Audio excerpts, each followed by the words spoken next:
Shalom, selamat sore. Kita jumpa lagi dalam MSK modul kedua, yaitu pelajaran kelima, memiliki karakter ilahi melalui pengampunan.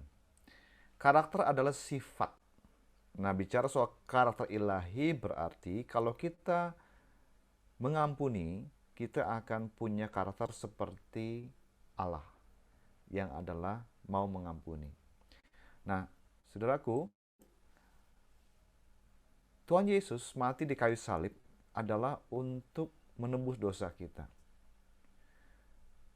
Kematian Tuhan Yesus di atas kayu salib adalah ekspresi dari kasih Allah dan pengampunan Allah. Kita baca dalam Kolose pasal 2 ayat 13 sampai 14. Kamu juga meskipun dahulu mati oleh pelanggaranmu dan oleh karena tidak disunat secara lahiriah, kamu bukan bagian dari umat perjanjian Allah, telah dihidupkan Allah bersama-sama dengan Dia, dengan Kristus, sesudah Ia mengampuni segala pelanggaran kita, dengan menghapuskan surat hutang yang oleh ketentuan-ketentuan hukum mendakwa dan mengancam kita, dan itu ditiadakannya dengan memakukannya pada kayu salib. Tiap kali kita berbuat dosa, itu seperti kita punya hutang yang harus dibayar. Dan upah dosa ialah maut, kematian. Syukur pada Allah, upah dosa ialah maut, tetapi karunia Allah adalah hidup yang kekal dalam Kristus Yesus Tuhan kita. Yesus Kristus mati di atas kayu salib untuk memikul semua dosa kita, menanggung semua kesalahan pelanggaran dosa kita. Dan Allah mengampuni segala pelanggaran kita dengan menghapuskan surat hutang yang oleh ketentuan hukum mendakwa dan mengancam kita. Itu ditiadakannya dengan memakukannya pada kayu salib. Puji Tuhan. Allah kita sembah adalah Allah yang mengampuni dosa kita. Setelah kita jadi anak Allah, kita masih bisa jatuh dalam melakukan kesalahan. Namun, setiap kali kita berbuat kesalahan, firman Tuhan mengajarkan jika kita mengaku dosa kita, maka Allah setia dan adil. Ia akan mengampuni segala dosa kita dan menyucikan kita dari segala kejahatan. Puji Tuhan, Allah yang kita sembah adalah Allah yang kasih adanya dan Ia mengampuni kita. Karena itu kita belajar dari Tuhan Yesus. Dalam Matius 5:39 dikatakan, janganlah kamu melawan orang yang berbuat jahat kepadamu. Melainkan siapapun yang menampar pipi kananmu, berilah juga kepadamu pipi kirimu. Mudah nggak untuk melakukan ini? Sulit ya. Tetapi ini firman Tuhan. Tuhan tidak mau kita membalas kejahatan dengan kejahatan. Kita kalau dilakukan jahat oleh orang lain, jangan balas. Biar Tuhan saja yang balas. Kita harus mengasihi, mengampuni orang itu. Doakan dia, berkati dia. Itulah anak-anak Allah. Mengampuni seseorang yang telah menyakiti kita, hal yang tidak mudah, tapi bukan mustahil untuk dilakukan. Mengampuni orang yang bersalah pada kita adalah tanda kedewasaan rohani. Mari kita bertumbuh dalam kedewasaan, menjadi seperti Tuhan Yesus. Di atas kayu salib, Ia berdoa kepada Bapa di surga untuk orang-orang yang sudah berbuat jahat, menganiaya Dia. Bapa, ampunilah mereka, sebab mereka tidak mengerti apa yang mereka perbuat. Kita belajar dari Tuhan Yesus, bagaimana Ia penuh kasih dan pengampunan. Nah, kita akan belajar beberapa kebenaran tentang pengampunan. Yang pertama, mengampuni adalah perintah Tuhan. Memberi pengampunan bukanlah sekedar membereskan perasaan hati, tetapi adalah perintah Tuhan yang harus kita lakukan. Memberikan atau tidak memberikan pengampunan akan berdampak pada hubungan kita dengan Bapa di sorga. Kalau kita mengampuni kesalahan orang lain, maka Bapa di surga juga mengampuni. Tapi kalau kita tidak mengampuni orang yang bersalah pada kita, maka Bapa di surga juga tidak mengampuni kesalahan kita. Hati-hati. Memberi atau tidak memberi pengampunan akan berdampak juga pada penyembahan kita kepada Tuhan. Tuhan Yesus berkata, kalau kamu datang untuk beribadah kepada Allah, dan kamu ingat ada saudaramu yang belum beres masalah dengan dirimu, tinggalkan dulu persembahanmu, pergi berdamai dulu dengan saudaramu, sesudah itu baru kembali kepada Allah untuk melakukan kebaktian. Sebab kalau kita berbakti kepada Allah tapi menyimpan dendam, menyimpan amarah, menyimpan kepahitan, penyembahan kita tidak diterima oleh Allah. Hati-hati ya. Berikutnya, memberikan atau tidak memberi pengampunan akan menunjukkan seberapa besar kita menghargai pengampunan yang Tuhan sudah berikan. Kalau kita memang sudah menyadari betapa Allah mengasihi, mengampuni kita, mari kita belajar juga mengampuni orang yang bersalah kepada kita. Kebenaran kedua, mengampuni sebagaimana Tuhan telah mengampuni kita. Walaupun kita banyak berbuat pelanggaran kepada Tuhan, tapi Tuhan tetap mengasihi, mengampuni kita. Dengan pengampunan Tuhan berikan, itulah kita juga harus memberi pengampunan kepada orang yang bersalah kepada kita. Hendaklah kita saling mengampuni satu sama lain. Tuhan Yesus mengajarkan bahwa pengampunan akan memberi dampak yang baik dalam hubungan kita dengan sesama. Juga akan berdampak pada hubungan kita dengan Tuhan. Mengatakan bahwa kita tidak bisa mengampuni orang lain, itu sama dengan mengatakan aku tidak mau diampuni Tuhan. Atau juga kita menganggap pengampunan itu hal yang biasa, yang Tuhan mengampuni dosa itu biasa. Kita tidak menghargai pengampunan Tuhan.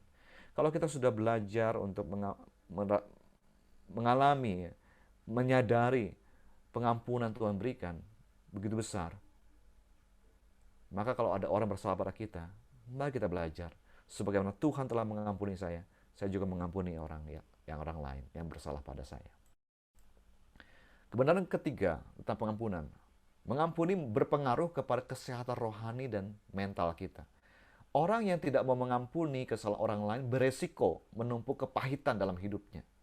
Kepahitan bukan saja merusak mentalitas seseorang, bahkan bisa menggerogoti kesehatan secara fisik. Banyak orang saat ini mengalami penyakit psikosomatis. Psiko, kejiwaan, somatis, soma, tubuh. Jadi penyakit tubuh yang disebabkan oleh masalah kejiwaan, gangguan kejiwaan. Dan salah satunya adalah kepahitan. Tidak mau mengampuni orang, itu membuat orang bisa menjadi sakit. Saya beberapa kali melayani orang yang kepahitan. Itu dia sampai mengalami sakit. Dan benar, hatinya mengalami sirosis, menjadi keras. Dan dia menderita sekali. Sampai ada yang sampai dipanggil, ketika meninggal, dia masih kepahitan. Kesian sekali. Nah, kita harus belajar untuk mengampuni. Ada orang berpikir enak aja mengampuni. Dia sudah salah sama saya, enak aja diampuni orang itu. Mengampuni itu bukan untuk kebaikan orang yang kita ampuni saja. Kita tidak melepaskan diri kesalahan, kita serahkan sama Tuhan masalah itu. Tapi mengampuni itu adalah kebaikan kita. Tuhan Yesus berkata, kalau kamu letih lesu beban berat datang kepada aku akan memberi kelegaan kepadamu. Tuhan Yesus tidak meremehkan beban yang kita tanggung. Kita serahkan sakit hati kita kepada Tuhan. Tidak memberi pengampunan akan mengakibatkan kepahitan, saudaraku. Kepahitan akan menimbulkan hal-hal negatif. Bisa menimbulkan sakit penyakit, membuat jiwa kita menjadi terganggu. Kita sering curiga kepada orang lain, sering emosi tidak terkendali, cepat marah, dan seterusnya. Memberi pengampunan akan mendatangkan kemerdekaan. Firman Tuhan mengajarkan, kalau kamu mengetahui kebenaran aku memerdekakan kamu. Kamu tidak akan lagi hidup di dalam penjara sakit hati itu. Kamu tidak akan lagi hidup di dalam kepahitan. Kamu akan dimerdekakan. Kamu akan mengalami damai sejahtera. Kemudian keempat, soal pengampunan. Mengampuni artinya benar-benar melupakan. Forgive and forget. Itu harus kita lakukan. Kalau kita mengampuni, kita juga harus melupakan kesalahan orang yang membuat salah kepada kita. Kita belajar dari Tuhan. Tuhan ketika mengampuni kita, dia juga melupakan. Dia tidak ingat lagi kesalahan kita. Belajar dari Yusuf, saudaraku. Yusuf itu dijahati oleh kakak-kakaknya. Kakak-kakaknya jual Yusuf. Bahkan ada kakaknya yang mau bunuh dia. Yusuf bisa saja kepahitan sakit hati kepada kakak-kakaknya. Namun ketika dia sudah jadi penguasa di Mesir, dia berkata kepada kakak-kakaknya, kamu mereka-reka yang jahat kepada aku, tapi Tuhan mereka-reka yang baik. Tuhan utus aku lebih dulu, supaya bisa memelihara semua bangsa. Yusuf tetap memberikan makan kepada kakak-kakaknya dan anak-anak mereka. Yusuf mengampuni dan melupakan. Kenapa? Karena Yusuf bisa belajar menerima kenyataan, realita hidup. Kakaknya sudah berbuat jahat kepada dia. Namun dia punya perspektif ilahi. Ia mau mengampuni kesalahan kakak-kakaknya. Ia mau melupakan kesalahan kakak-kakaknya. Ia pelihara kakaknya dan keluarga mereka di Mesir. Saudaraku, mengampuni adalah bagian dari perjalanan rohani kita. Untuk menjadi serupa dengan Kristus yang penuh kasih pengampunan, kita pun harus mengampuni orang yang bersalah kepada kita. Tidak mau mengampuni akan menjadi penghambat dalam perjalanan rohani kita. Karena itu, mari kita minta kekuatan dari Roh Kudus supaya kita bisa mengampuni orang yang bersalah kepada kita. Tadi saya membaca sebuah kisah bagaimana seorang ibu mengampuni pembunuh anaknya. Ada seorang ibu bernama Ibu Mary Johnson. Tahun 93, anaknya yang bernama Bert itu dibunuh oleh seorang remaja namanya Osea. Osea itu umur 16 tahun. Mereka bertemu dalam sebuah pesta, terjadi keributan, Osea membunuh Bert umur 20 tahun. Mati dibunuh oleh si Osea. Osea akhirnya dipenjara. Tapi Ibu Mary Johnson ini penasaran kenapa sih Osea sampai tega membunuh anaknya. Akhirnya setelah bertahun-tahun dia menyimpan kepahitan, menyimpan sakit hati itu. Dia datang ke penjara menemui Osea itu. Lalu mereka bercakap-cakap di penjara. Osea Ari mengenal siapa Ibu Mary Johnson, mengenal juga Bert yang telah ia bunuh. Ternyata ia merasakan banyak kemiripan antara dia dengan si Bert itu. Sebelum pulang, Ibu Mary Johnson menangis terseduh-seduh. Dan kemudian Osea memeluk Ibu Mary Johnson seperti memeluk ibunya. Mereka berpelukan. Ibu Mary Johnson melepaskan pengampunan. Dan akhirnya setelah 17 tahun di penjara, Osea keluar dari penjara. Ibu Mary Johnson juga bantu Osea untuk cari pekerjaan. Mereka hidup bertetangga. Osea menolong juga Ibu Mary Johnson untuk buang sampahnya dan bersihkan rumahnya.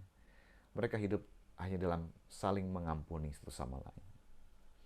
Kita belajar ya, bahwa balas dendam itu bukan solusi.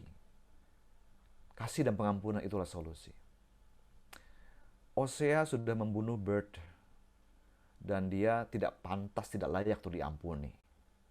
Dia sudah dipenjara, membayar kesalahannya secara hukuman keadilan 17 tahun, tapi tidak bisa membawa kembali Bert untuk hidup lagi. Tapi Ibu Mary Johnson mengampuni dan bisa melupakan. Karena itu, dia bisa lepas dari penjara sakit hati. Ketika dia dalam penjara memberi pengampunan kepada Osea atas kematian Bert yang dibunuh oleh Osea, ia bisa terlepas dari sakit hati bertahun-tahun dan dia mengalami damai sejahtera. Karena dia mengikuti firman Tuhan, mau mengampuni. Kiranya Tuhan menolong kita untuk hidup dalam roh pengampunan. Saudara silakan berdiskusi nanti dalam kelompok. Menurut engkau apakah akibat yang akan dirasakan seseorang yang tidak mau mengampuni orang yang bersalah kepadanya? Kemudian ceritakan juga kalau engkau pernah memiliki pengalaman disakiti seseorang, tetapi karena kekuatan Roh Kudus engkau dimampukan untuk mengampuni orang itu. Ceritakan, bagikan kisahmu. Ditutup dengan ayat hafalan. Ayat hafalan hari ini Matius 6, 14-15. Karena jikalau kamu mengampuni kesalahan orang, Bapamu yang di sorga akan mengampuni kamu juga. Tetapi jikalau kamu tidak mengampuni orang, Bapamu juga tidak akan mengampuni kesalahanmu.